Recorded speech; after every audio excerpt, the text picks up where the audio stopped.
오늘 하나님 말씀 봅니다. 하나님 말씀은 여호수아 7장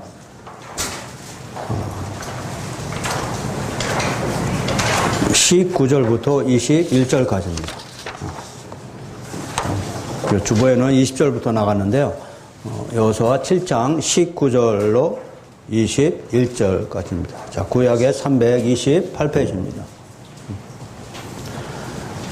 자, 다 함께 큰 소리로 합독합니다. 시작. 그러므로 여호수아가 아간에게 이르되 내 아들아 청하노니 이스라엘의 하나님 여호와께 영광을 돌려 그 앞에 자복하고 네가 행한 일을 내게 알게 하라. 그 일을 내게 숨기지 말라 하니 아간이 여호수아에게 대답하여 이르되 참으로 나는 이스라엘의 하나님 여호와께서 범죄하여 이러이러하게 행하였나이다. 내가 노력한 물건 중에 시날산의 아름다운 에투 한 벌과 은 200세겔과 그 무게가 50세겔 되는 금동이 하나를 보고 탐내어 가져왔나이다. 보소서. 이제 그 물건들을 내 장막 가운데 땅속에 감췄는데 은은 그 밑에 있나이다 하더라. 아멘. 네, 할렐루야. 날씨가 상당히 더워졌죠. 자, 오늘 설교 제목은 도둑질 하지 말라 합니다. 아마 이 말씀은 여러분들이 어머니 뱃속에서 태어날 때부터 들은 말씀일 거예요. 낳자마자 제일 먼저 듣는 말씀이 아마 도둑질 하지 말라, 싸우지 말라, 정직하게 살아라, 부모를 공경하라, 이런 말씀이겠죠. 그래서 이 도둑질 하지 말라 이 말씀이 오늘은 어떤 말씀으로 영의 말씀으로 바뀌는지 살펴보려고 오늘 설교 제목을 달았습니다. 자, 성경을 보는 눈이 달라져야죠. 성경은 영의 말씀이라고 말씀하고 있어요. 그러니까 성경은 생명의 말씀이에요. 다시 말하면 이 말씀은 죽은 자를 살리는 말씀이다 하는 말씀이에요. 자, 그래서 생명의 말씀을 우리는 육의 눈으로 보는데 문제가 많아요. 자, 여러분들 성경을 그냥 육의 눈으로 이렇게 보면, 그냥 문자로 보면 도둑질하지 말라, 착하게 살아라, 살인하지 말아라, 이런 교훈적인 말씀만 듣는 거예요. 근데 여러분 이 말씀은 초등학교 때부터 어머니 가정으로부터 부모로부터 기가 닳도록 여러분들이 들은 말씀이에요. 근데 기가 닳도록 들은 말씀을 이제 할머니가 다 돼가지고 교회 와서 또 이 말씀을 또 들어야 돼. 이게 죽을 때까지 우리는 도둑질하지 말라, 욕심 부리지 말라, 이 말씀을 들어야 되느냐고요. 성경은 이것 때문에 기록한 건 아니죠. 자, 그래서 성경의 말씀은 영의 말씀인데 우리는 육의 말씀으로 보고 있다는 것이 우리 기독교가 정말 비참하게 된 거예요. 저도 처음에 하나님을 만났을 때 도대체 하나님이 저한테 왜 찾아왔으면 저한테 요구하는 것이 무엇인 줄 알고 싶었어요. 나한테 찾아온 목적이 있을 텐데 그분은 나한테 어떻게 이렇게 체험을 통해서 찾아오신 것까지는 알겠는데 그럼 그분은 나한테 무엇을 원하느냐, 이것이 저한테는 제일 궁금했던 겁니다. 그랬더니 성경을 봤더니 도둑질하지 말라, 살인하지 말라, 하나님을 열심히 섬겨라, 이웃을 내 몸과 뜻을 다하여 사랑하라, 이런 말씀이 저한테는 그대로 와서 문자로 봤죠. 아, 그렇구나. 이제는 거짓말하지 말고 이 세상에서 정직하게 살라고 나를 부르셨나 보다. 그러고 나서 이것을 어떻게 지켜야 되는가. 그 순간 나는 이제 죽었구나. 세상의 재미하고는 이제 다 끝났구나. 이 말씀대로 살아야 된다고 하나님이 나를 부르셨는데 이 말씀대로 이제 살지 못하면 나는 어떻게 되는가. 내가 최선을 다하여 몸과 마음을 다하여 뜻을 다하여 이 말씀을 지켜야겠다. 이렇게 사실은 처음에 맘먹었어요. 근데 그렇게 하다 보니까 점점 나한테는 그렇게 하지 못하는 것을 발견하게 된 거죠. 도대체 이 하나님은 나한테 무엇을 원하는가? 그래서 성경을 엄청 읽었습니다. 많이 읽고 그분의 뜻을 알려고 했더니 그런 뜻이 아니었구나 하는 것을 이제는 깨닫게 됐습니다. 자, 그런 뜻이 아니었구나. 결국 이런 문자적으로 초등학문을 가리키는 그분은 아니었구나. 심하게 얘기해서 예수님이 십자가에서 죽으신 것은 우리를 윤리도덕으로 깨끗하게 하려고 오신 건 아니었구나 하는 것을 알았어요. 자, 예수님이 이 땅에 오신 것은 우리를 죄에서 구원해서 하나님 나라로 우리를 데리고 가려고 예수님이 죽은 걸 알았어요. 그래서 그러면 이런 말씀은 전부 다 무슨 말씀일까? 이 말씀을 어떻게 해석해야 될까? 제가 서두에 말씀드린 것처럼 어려서부터 들은 이 말씀은 어떻게 이해를 해야 될까 하고 저는 고민하기 시작했어요. 자, 이 도둑질하지 말고 부모 열심히 모시고 또 정직하게 살고 또는 착한 일을 하는 것은 저 세상 사람들이나 우리 기독교인들이나 똑같은 윤리도덕이에요. 이거는 세상의 법입니다. 자, 우리도 당연히 이 세상에 살면서 우리가 서로 평화롭게 살려면 이 기본적인 말씀을 지켜야 되는 것이죠. 그러나 교회 안 오는 저 세상 사람들도 이 말씀을 다 지키려고 노력하고 있습니다. 물론 때로는 다 지키지는 않지만 거의 다는 아마 양심을 가진 인간은 거의 이 말씀을 지키려고 노력하고 있을 것이요. 그래서 로마서에서는 무슨 말씀하시느냐? 이방인들에게는 율법이 주어지지 않았는데 그들은 양심이 율법이라고 설명하고 있어요. 이미 이런 말씀은 가르치지 않아도 양심적으로 인간은 느낀다는 얘기예요. 그래서 이 양심적으로 느끼는 것이 우리한테 하나님이 짐승과 달리 짐승에게는 본능적인 것만 줬지만 인간에게는 이성적인 걸 주셨어요. 그래서 지정의를 주셨기 때문에 양심으로 우리를 그렇게 만드셨기 때문에 우리는 양심으로 이 말씀이 성경책에 기록되지 않아도 잘못됐다는 사실을 알고 있어요. 자, 그럼 잘못됐다는 것을 알고 있는데 우리가 지키지 못해서 예수님이 오셔서 이걸 지키라고 십자가에서 죽으셨냐 이 얘기입니다. 아니죠. 오늘 본문 여러분 잘 보면은 보통 목사님들이 설교하는 것이 아간처럼 욕심 부리지 말라. 아간처럼 탐심을 버려야 산다. 이 세상에 우리가 기독교인들은 욕심을 부리지 말고 그래야만이 하나님 나라 갑니다. 이렇게 설명하고 있다고요. 자, 그래서 여기 본문 이 말씀은 이런 말씀이 아니라는 걸 오늘 본문을 통해서 살펴보려고 합니다.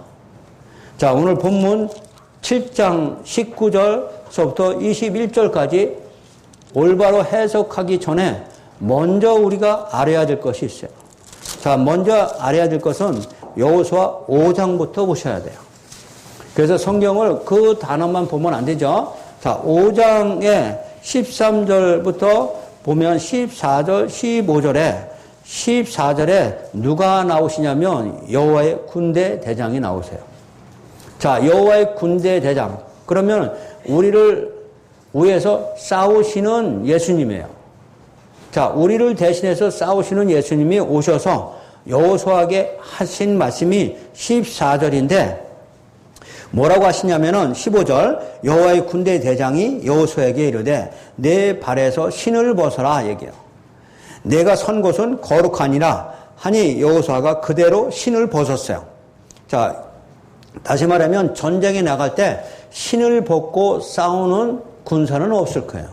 여러분들 남자 청년들은 군대 다 갔다 왔는데 군대에서 제일 중요한 게 워커예요. 자, 이 워커를 단단히 매야 열심히 달리고 뛸 수 있는데 그래 전쟁에 나가서 가시 이런 데 찔리지 않고 두껍게 만들었죠. 그것처럼 여기 신발을 벗으면 전쟁에 참여하지 못한다는 얘기예요. 자, 그러면 이 전쟁은 여호와께 속한 것이다 얘기예요. 네가 싸울 전쟁이 아니라고 합니다. 그래서 성경에는 전쟁은 하나님께 속하였나니 너희가 싸움이 아닐 것이라고 우리한테 말씀하고 있어요. 자, 근데 이 전쟁에 대해서 우리 한번 알아볼 필요가 있죠. 우리도 이 전쟁 중에 지금 있거든요.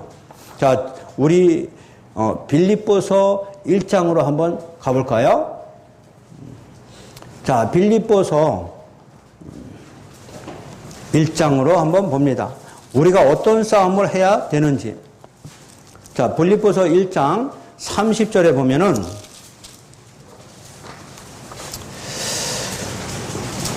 바울이 열심히 복음을 전하다가 지금 빌립보 교인들에게 말씀하고 있습니다.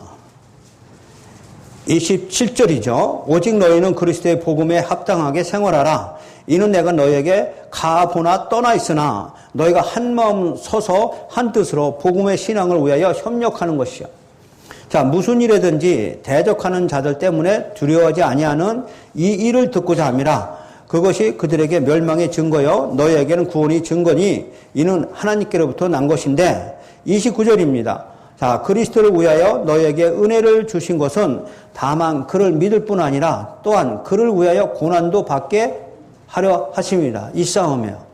자, 복음을 위해서 싸우는데 30절에 보면 너희에게도 그와 같은 싸움이 있으니. 자, 우리에게 하는 말씀이에요. 자, 바울만 열심히 싸운 게 아니고 우리에도 이 싸움이 있어요. 자, 우리에도 이 싸움이 있는데 너희에게도 그와 같은 싸움이 있으니 너희가 내 안에서 본 바요 이제도 내 안에서 듣는 거다 얘기입니다. 자, 그래서 바울이 지금 마지막으로 디모데 후서에서는 무슨 말씀을 하시냐면은 내가 선한 싸움을 싸우고 나의 달려갈 길을 마치고 믿음을 지켰다고 합니다. 그럼 이 선한 싸움이 무슨 싸움이냐는 얘기입니다. 바울이 성경은 감히 말씀하고 있죠. 우리의 싸움은, 우리의 전쟁은 혈과 육의 전쟁이 아니라고요.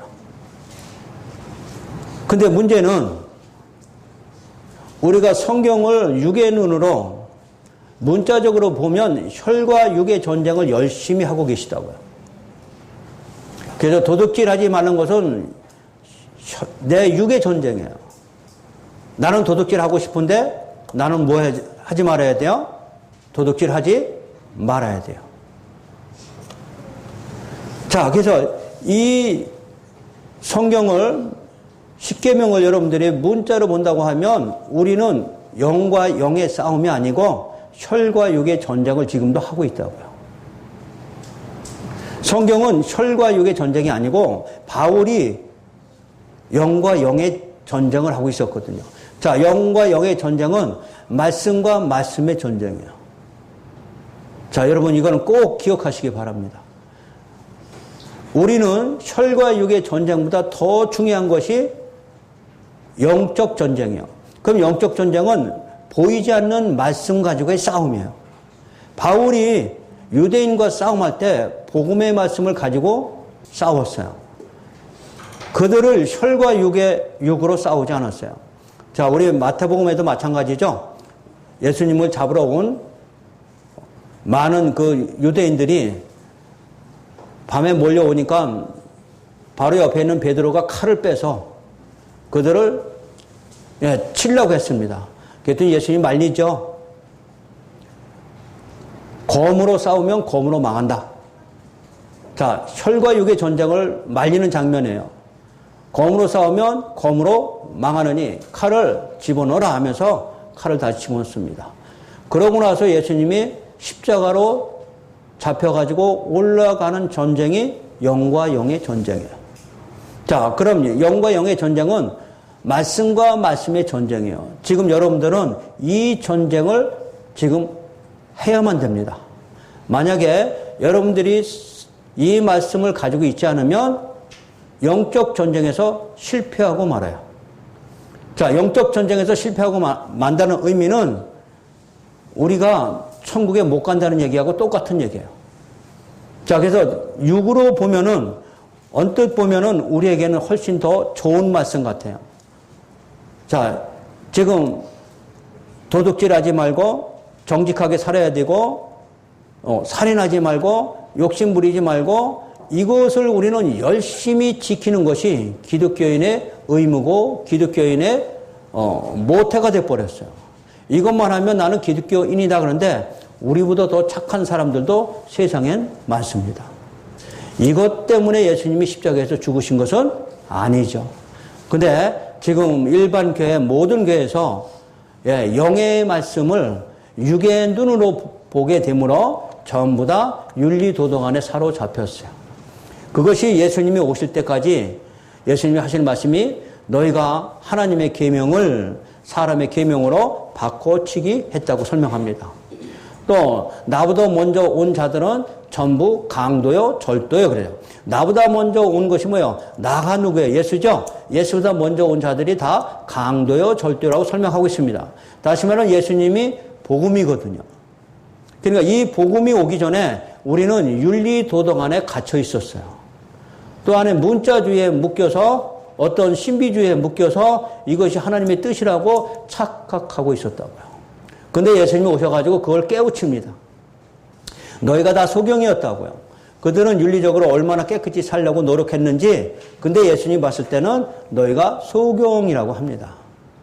그러면서 요한복음 2장이죠. 가나안 혼인잔치에 돌 항아리 6개가 놓여있죠. 돌 항아리 6개를 포도주로 바꿔줍니다. 자, 윤리도덕 안에 묶여있던 사람들을 복음의 말씀을 통해서 포도주로 바꿔주는 것이 예수님의 사역이고 우리도 이 싸움이에요. 자, 이해하셨어요? 무슨 싸움하고 있다고요? 나는 정직하게 살아야 된다, 살인하지 말아야 된다 하는 육의 전쟁은 이미 기본이에요. 하지 말라는 얘기가 아니에요. 그것은 기본이에요. 인간의 양심이 기본이 돼 있어요. 그것을 성경에서 구태여 또 얘기하느냐, 그런 얘기가 아니라고요. 이걸 문자적으로 받아들이면 하나님의 계명이 우리는 사람의 계명으로 바꿔치기 해서 그 안에서 신앙생활을 열심히 하면서 나는 이 정도면 됐어 하고 자기 만족하게 되죠. 자기 만족하게 되면 복음이 안 받아들이고 나는 기독교인이니까 그러면서 착한 행실을 내가 가지고 있으면서 오히려 복음을 무너뜨리고 내 의만 주장하게 되는 것입니다. 자, 우리 신앙의 싸움은 이 싸움이에요. 여러분들은 여지껏 어떤 싸움을 하셨습니까? 자, 오늘 말씀처럼 문자적 의미만 깨닫고 이것만 하면 나는 기독교인이고 다 됐다는 이 싸움을 열심히 해봤자 우리는 천국에 가지 못합니다. 영과 영의 싸움을 해야만이 천국에 갈 수 있어요. 자, 이거는 우리 생명에 관한 문제예요. 내가 교회에 와서 앉아있다고 다 천국에 가는 것이 아니고 성경은 분명히 알곡과 가라지가 있다고 말씀하고 있습니다. 자, 알곡은 영적인 싸움을 해서 알곡이 된 사람들을 의미해요.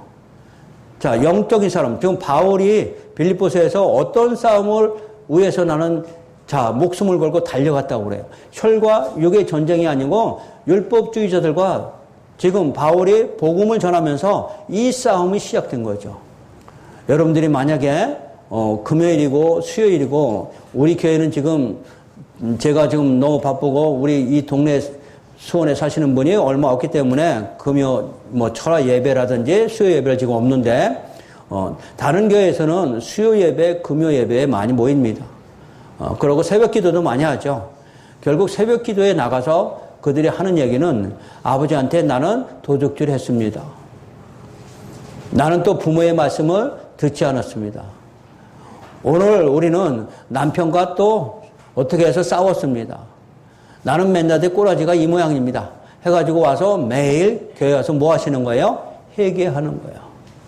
자, 이 회개는 하지만 그거는 성경에서는 그거는 혈과 육의 싸움이라고 설명하고 있습니다. 자, 우리는 교회 와서 회개하는 것이고 저 세상 사람들은 양심에 의해서 자신들을 회개하고 있습니다. 우리들만 회개하는 게 아니죠. 하나님 앞에서만 회개해야만이 이것이 올바른 회개다. 우리는 우리 죄를 자백해야 된다. 하나님한테 토설해야 된다.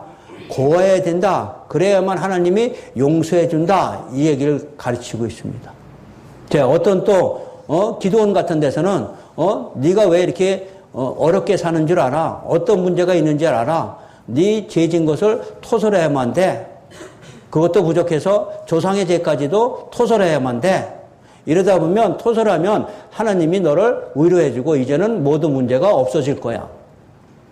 자, 이런 식으로 우리는 여지껏 배워왔습니다. 그것은 한마디로 혈과 육의 전쟁이에요. 영의 전쟁은 아닙니다. 자, 영의 전쟁은 우리가 우리 죄를 하나님 앞에 회개한다고 해서 그것이 하나님이 잘했다, 이 말씀하는 거 아니죠. 아무리 여러분들이 복음을 깨닫지 못하고 율법적인 신앙을 가지고 있으면서 율법적인 회개를 한들 아무 소용없습니다. 그거는 내 육체를 조금 깨끗하게 할 뿐이지 하나님 나라를 가지 못합니다. 자, 오늘 상당히 어려운 설교입니다. 우리는 전부 다 여기 안에 묶여 있었어요. 그 이유는 창세기 3장에서 뱀이 하와에게 나타나서 선악과 먹으라는 얘기죠. 자, 그래서 율법이 선악과인데 이 선악과를 먹고 나서 우리는 윤리 도덕이 깨끗해야만 되는 것이 기독교이구나. 하나님을 믿는 것은 바로 이것 때문에 믿는구나 하고 육체의 예법만 따라가고 있어요. 자, 문제는 심각합니다. 모든 세상의 종교는 다 육체의 예법을 깨끗이 하는 것이 세상의 종교입니다. 불교도 마찬가지고, 해교도도 마찬가지고, 유대교도 마찬가지고, 세상의 모든 종교는 하나서부터 10까지 전부 다 육체의 예법을 깨끗이 살자 합니다. 그래서 거짓말하지 말자가 세상의 모든 종교입니다. 근데 이 말씀이 우리 성경에도 기록되어 있다는 사실입니다. 그럼 과연 이 말씀은 어떤 의미가 있을까? 자, 그것처럼 지금 제가 어제 어떤 목사님이 전화 오셔가지고 목사님 공부하는 데가 어딥니까? 그래서 제가 몇 군데를 가르쳐 줬더니 창세기부터 시작하는 일산에 오시겠다고 해서 일산에 왔어요. 근데 조금 일찍 왔어요. 결국 한 11시에 만나기로 했는데 한 10시 반쯤 만나가지고 어차피 뭐 시간이 있으니까 식사나 하고 갑시다 해가지고 식당이 없어서 제가 라면집에 들어갔습니다. 라면 하나 시키고 김밥 하나 시켜놓으면서 그 처음 보는 그 목사님하고 둘이 앉아가지고 그분은 또 식사를 해고 왔다네.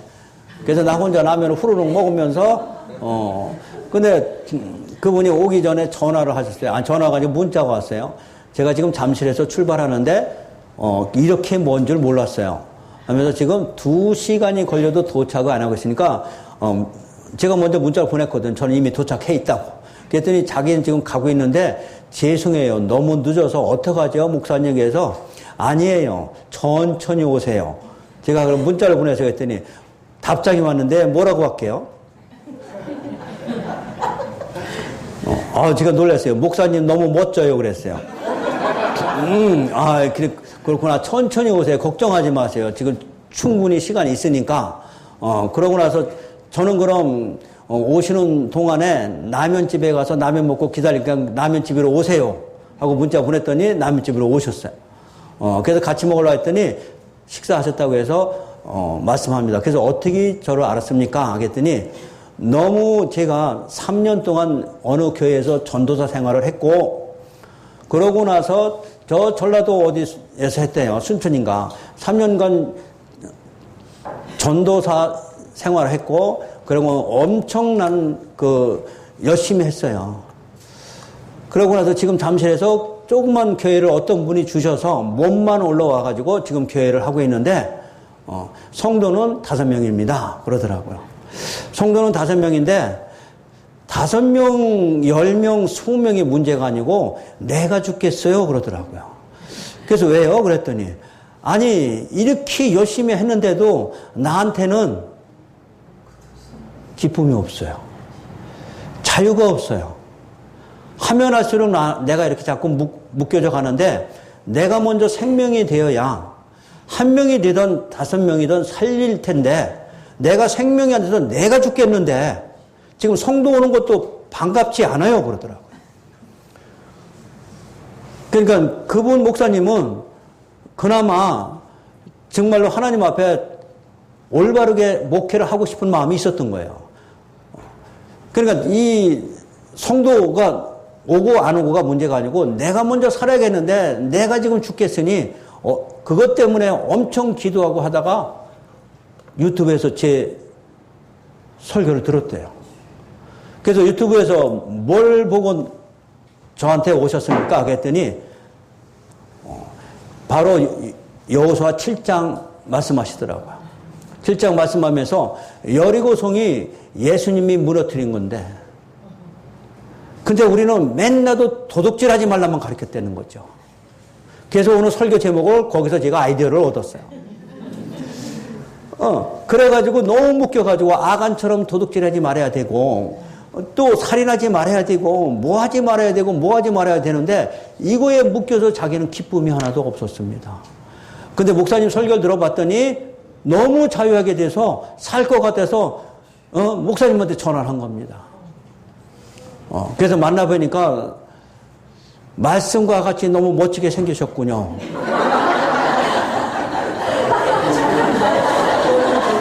여기서는 웃는 거 아닌데? 네, 그 말씀 하시는 거예요. 그래서, 그렇다고요. 자, 그래서, 창세기부터 1장부터 시작하니까 가서 들읍시다 했더니 창세기 1장부터 듣더니 앞에 앉아야 되는데 자기는 여지껏 뒤에서 앉은 적이 없대요. 앞에 앉으시더니 그 말씀을 빨아들이는데 그냥 아멘 아멘 하면서 우시면서 했더니 맞아 이거였는데 나는 맨날도 도둑질하지 말라만 가르치고 있었으니 내가 나한테 묶여가지고 이러고 자유함이 없었다고요. 그것이 사단이 하는 일입니다. 여러분들도 사단이 도둑질하지 마, 살인하지 마. 사단은 우리가 지키지 못할 걸 이미 다 알고 있어요. 사단도 영이기 때문에요. 그래서 지키는 척만 해. 지키는 척만 하면 나도 이만큼 했으면 됐어. 해가지고 복음을 받아들이지 않게 우리를 유혹합니다. 자, 이 사단의 기회에서 우리가 빠져나와야 되는 것이죠. 자, 오늘 본문이 이 정도로 어려워요. 그래서 여호와의 군대 대장이 먼저 나오셔서 예수님이라고 설명했어요. 그래가지고 우리 6장에서는 여리고성이 무너지는 것이죠. 여리고성이 무너집니다. 근데 여리고성은 칼로 무너지는 게 아니고 뱅뱅 돌면서 무너져요. 근데 매일 그냥 도는 게 아니고 나팔을 불어라 그래요. 요 나팔이 복음의 말씀이에요. 진짜 나팔 아니죠? 자, 복음의 나팔로, 복음의 말씀으로, 믿음으로 무너지는 겁니다. 이것을 우리는 영적 전쟁이라고 합니다. 자, 그러면은 이 복음의 나팔, 복음의 말씀을 우리에게 주시기 위해서 예수님은 십자가에서 율법의 저주하에 죽으신 거죠. 자, 우리가 뭐한테 여지껏 묶여 있었어요? 도둑질 하지 말라, 살인하지 말라, 이 율법에 묶여 있었잖아요. 여러분들 여지껏 20년, 40년 여기에 다 묶여 있어요. 아마 지금도 여기에 묶여 있는 사람 없네, 보니까. 예, 우리 교회는 없어요. 거기서 다 빠져나왔어요, 지금요. 그래서 사단은 우리를 밧줄로 꽁꽁 묶어 놓은 게 아니고 율법으로 묶어 놓습니다. 그것이 선악과 먹으면 너도 하나님처럼 될 수 있다, 유혹된 거죠. 그래서 여기에 속아서 우리는 율법 안에 지금 앉아 있는 겁니다. 자, 율법 안에 앉아 있는 우리를 예수님이 풀어주러 오신 거예요. 예수님이 지금 율법의 저주하에 죽으시고 율법을 걷어가셔야 돼요. 율법을 걷어가야 맞죠? 자, 그래서 우리 로마서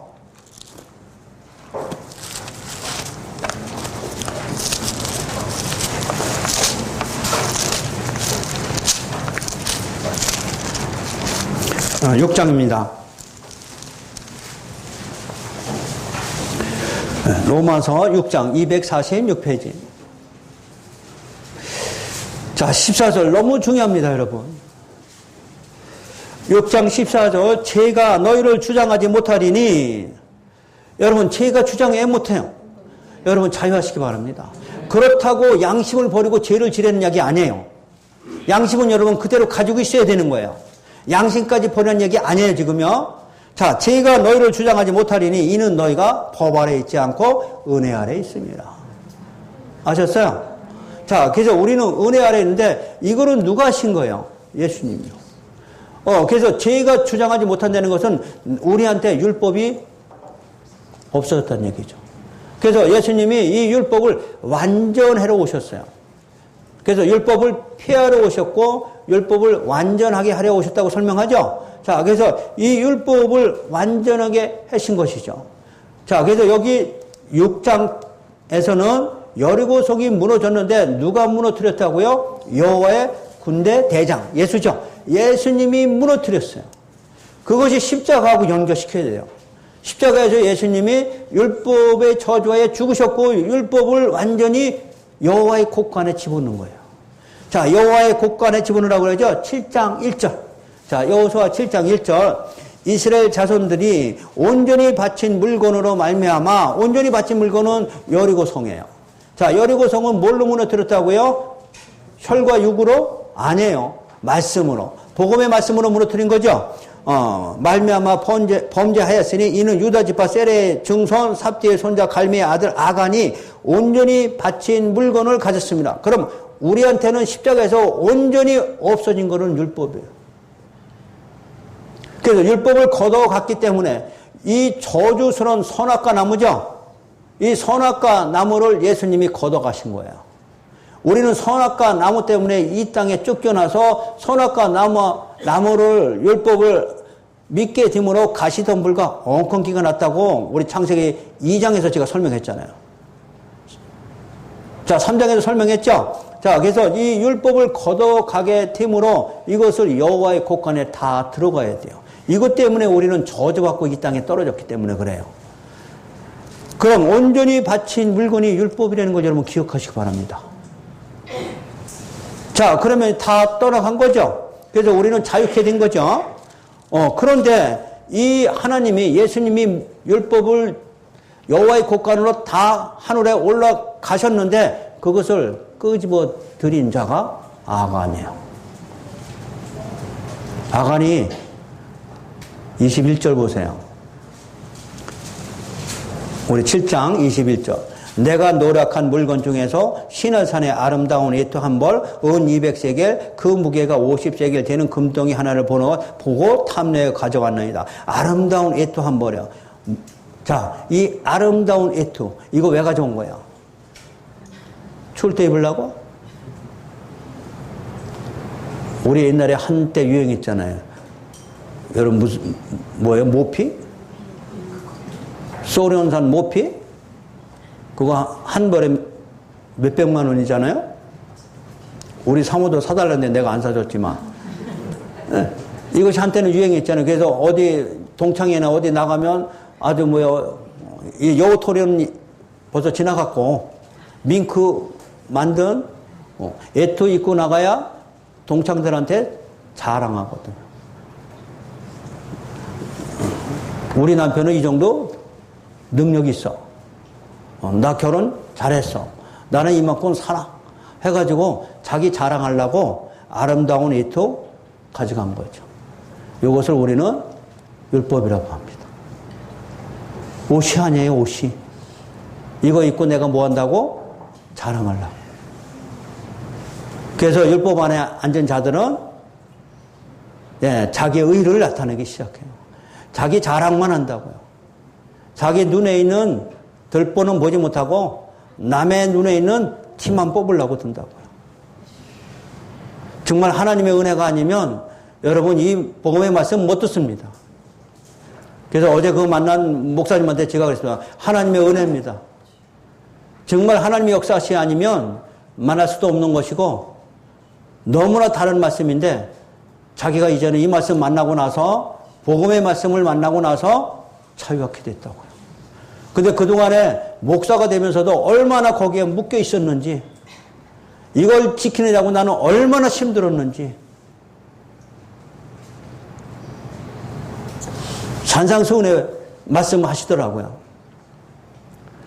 누가 와서 오리길도 가자고 하면 십리길도 가져야 되고요. 누가 와서 오인뺨을 대면 오른뺨까지 들이대야 되고요. 누가 와서 겉옷만 달라고 하면 속옷까지도 벗어줘야 되는데 저는 이걸 하려고 얼마나 힘드는지 몰랐다고요. 아마 그분만 힘든 건 아니겠죠. 여러분들도 여지껏 영의 말씀, 성경은 생명의 말씀을 육의 눈으로 보고 있었기 때문에 우리 기독교는 거의 다 망해가고 있습니다. 결국 수요일날, 금요일날 교회 와서 내가 하나님한테 율법적인 죄만 고백하는 게 아니고 교회 와서 진정 회개할 것은 내가 복음으로 들어가지 못한 걸 회개하시기 바랍니다. 아무리 율법적인 신앙 안에 있어도 내가 잘못한 거 회개해도 그거는 지옥입니다. 의인은 믿음으로 살아납니다. 그 믿음이 율법을 지키는 게 아니고 예수님이 나를 대신해서 죽으시고 부활하신 그 복음을 믿음으로 우리는 천국 갈 수 있습니다. 나는 길이요 진리요 생명이거든요. 나로 말미암지 않고는 하나님 나라 갈 수 없습니다. 나보다 먼저 온 것들은 전부 다 강도고 절도입니다. 이것이 사람의 계명이고요. 문자로 본 문자주의입니다. 여러분들은 이 복음을 통해서 일어서시기 바랍니다. 이것이 하나님이 우리를 위해서 해주신 일입니다. 근데 우리는 교회 안에서 윤리적이고 도덕적이고 율법적이고 이것을 지켜야만이 기독교인인 채 가르치고 있습니다. 이걸 우리는 가라지라고 합니다. 여러분 알곡이 되십시오. 알곡은 열매를 맺는 자거든요. 알곡은 생명이 있거든요. 가라지는 껍데기고 생명이 없어요. 그래서 우리의 전쟁은 영과 영의 전쟁. 바울이 목숨을 걸고 달려갈 길을 다 마쳤다고 합니다. 결국 율법 안에 있는 자들에게 복음을 전했고요. 이 복음을 받아들이지 않는 유대인들과의 싸움, 말씀의 율법의 말씀과 복음의 말씀의 싸움을 나는 달려갈 길을 다 했다고 말씀하고 있습니다. 자, 우리도 혈과 육의 전쟁하지 마시고요. 그거는 양심의 기본이라고 했습니다. 혈과 육의 전쟁이 하는 것이고 기독교인들은 영과 영의 전쟁을 하는 것입니다. 그래서 이것을 가지고 있어야만 우리는 승리하는 자가 되는 것입니다. 근데 결국 우리는 이 싸움은 하지 않고 혈과 육의 전쟁만 하고 앉아 있으니 여러분 답답하고 정말 짜증나는 일입니다. 여러분들은 이 말씀을 깨우치시고 주위에 있는 모든 사람들에게 복음을 전해서 항상 깨어 있으나 우리의 싸움은 혈과 육의 전쟁이 아니라고 가르치시기 바랍니다. 자, 오늘 이 말씀은 상당히 중요합니다. 아간이 훈축한 것은 아름다운 애토가 아니고 하나님의 여호와의 곳간에 예수님이 십자가에서 모든 율법을 거듭한 걸 다시 끄집어낸 거거든요.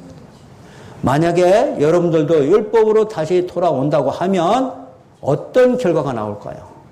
하나님의 진노가 가만히 있지 않겠다고 성경은 감히 말씀하고 있습니다.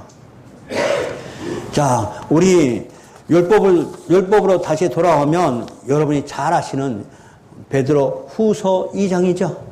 자, 베드로 후서 2장 한번 볼까요?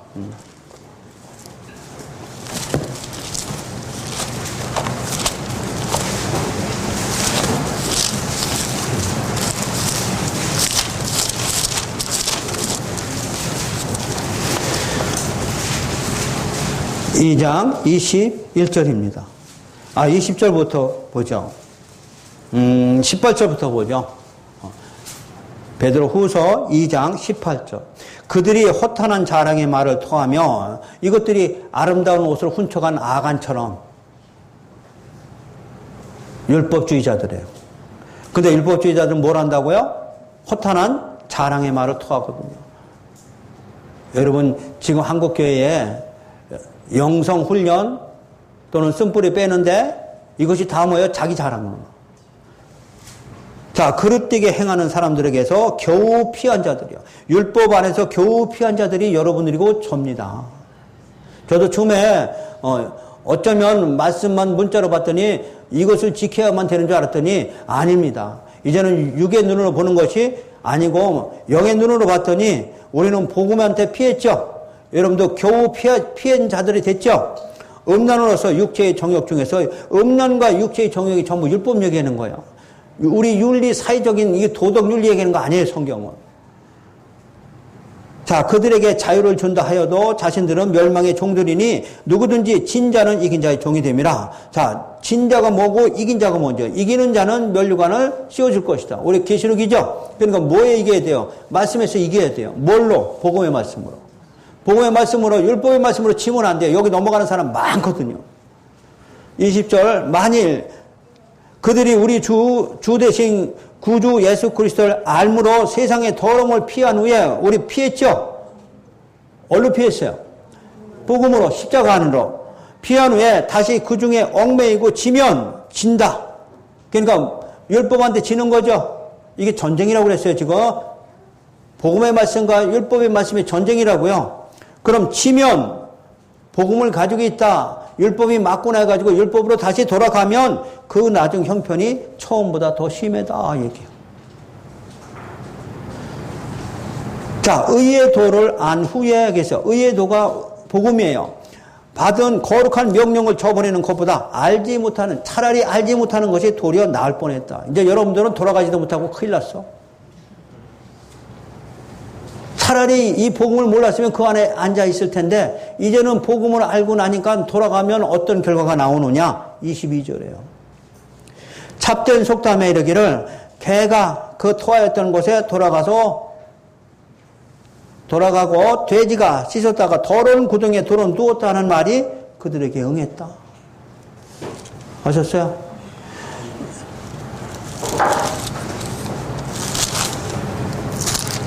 자, 우리 계시록 3장에서는 몇 장 더 넘기면 계시록 3장이죠? 9절. 보라, 사탄의 해당 곧 자칭 유대인이라 하나 그렇지 않냐고 거짓말하는 자들 중에서 몇을 내게 주어. 거짓말하여. 유대인들이 무슨 주예요? 율법주의인데 하나님한테 뭐하는 자? 거짓말하는 자. 그래서 성경은 거짓증을 하지 말라 이 얘기예요. 거짓말하지 말라는 거예요. 율법으로 돌아가지 말라는 얘기예요. 거짓증을 하지 말라가 율법으로 돌아가지 말라는 얘기예요, 여러분. 문자로 보면 전부 망해요. 그럼 도둑질하지 말라는 말씀도 마찬가지네. 도둑질하지 말라는데 지금 아간이 뭐 도둑질해 갔어? 율법 도둑질해 갔거든.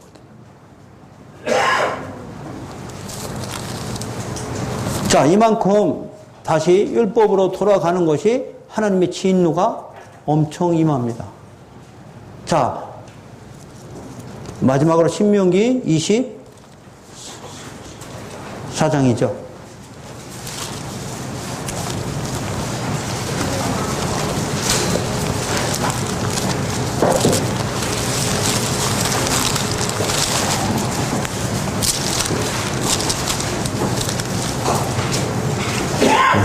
이거 제가 많이 수백 번 읽은 본문이에요. 이게 제일 설명하기 좋기 때문에 그래요. 사람이 아내를 맞이해서 데려온 후에 그에게 수치되는 일이 있음을 발견하고 그를 기뻐하지 아니하면 이혼증서를 써서 그 손에 주고 그를 자기 집에서 내보내라 이 얘기죠. 근데 여기는 어떤 사람이죠? 여기 그냥 이름도 없는 사람이겠는데 이 사람이 율법이에요. 여러분 그냥 문자로 보면 안 돼요. 자, 그래서 모세는 이혼증서를 써줘라 그랬죠. 모세가 율법이죠. 자, 여자는 다른 사람한테 이제 시집갈 수 있겠네요. 3절. 그의 둘째 남편도 그를 미워해서 이혼증서를 써서 그의 손에 주고 둘째 남편이 복음이에요. 예수예요. 그를 자기 집에서 내보냈거나 또는 그를 아내로 맞이한 둘째 남편이 죽었다고 가정하자. 첫째 남편한테 이혼당하고 둘째 남편한테 결혼했죠. 이 둘째 남편이 예수 복음이라고 설명했어요. 4절. 그 여자는 이미 몸을 더럽혔은즉 그를 내보낸 전 남편이 그를 다시 아내로 맞이하지 말지니 전 남편이 율법이라고 했잖아요. 아내로 맞이해요? 맞이하지 말아요? 맞이하지 말아야 돼요. 복음에 들어갔다가 다시 나온 사람은 율법으로 받아들이지 말라는 얘기죠. 이 일은 율법으로 다시 돌아가면 여호와 앞에 뭐 한 거라고? 가증한 것이라고요. 이제 여러분들 돌아가든지 말든지 알아서 하세요. 그걸 하나님이 판단할 거니까. 그래서 하나님은 중심을 보신다 이 말씀을 하세요. 네가 반석 위에 서 있느냐 모래 위에 서 있느냐 이거 보신다고요. 그 중심 보시는 거예요. 우리 행위는 안 본다는 얘기예요. 자, 가증한 것이라 너는 네 하나님 여호와께서 내게 기업으로 주시는 땅을 범죄하게 하지 말지니. 자, 율법으로 다시 돌아가면 첫 남편한테 다시 들어가면 하나님한테 내가 뭐 하는 거라고요? 근데 범죄하는 걸 몰라요. 우리는 하나님한테 오히려 잘했다고 상 달라고 그래요, 또. 이거 어찌 된 일이야? 이게 어찌 된 일이냐고.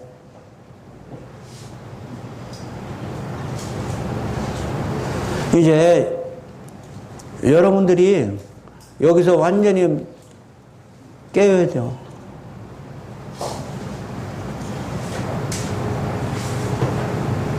착한 행실에서 착한 행실이 뭔지 아셔야죠. 엊그제 제가 또 선한 행위가 뭔지 설명했죠. 자, 그것처럼 지금 우리는 절대로 율법으로 돌아가면 하나님이 땅을 더럽게 하는 자들이라고. 왜? 복음을 통해서 하나님 나라가 이루어지거든요. 예수를 통해서 하나님 나라가 이루어지는데 우리는 그 하나님의 땅을 더럽게 하는 게 뭐예요? 율법이라고요. 자, 그래서 아간이 이거를 hun축한 거죠? 맞아요? 자, hun축한 거죠? 자, 그렇게 함으로 우리 마지막으로 6장 26절 보세요. 여호수아 6장 26절. 여호수아가 그때 맹세하게 하여 이르되 누구든지 일어나서 이 여리고성을 건축하는 자는 여호와 앞에서 저주를 받을 것이다. 다시 말하면 다시 예수님이 무너뜨린 게 율법이죠. 율법을 다시 세우는 자는 저주받을 것이다. 그 기초를 쌓을 때 맏아들을 잃을 것이고 그 문을 세울 때 막내 아들을 잃으리라. 여리고 성을 건축한다는 의미가 뭔지 아셔야 돼요. 여리고 성은 여호와의 군대 대장 예수님이 오셔서 무너뜨린 거죠.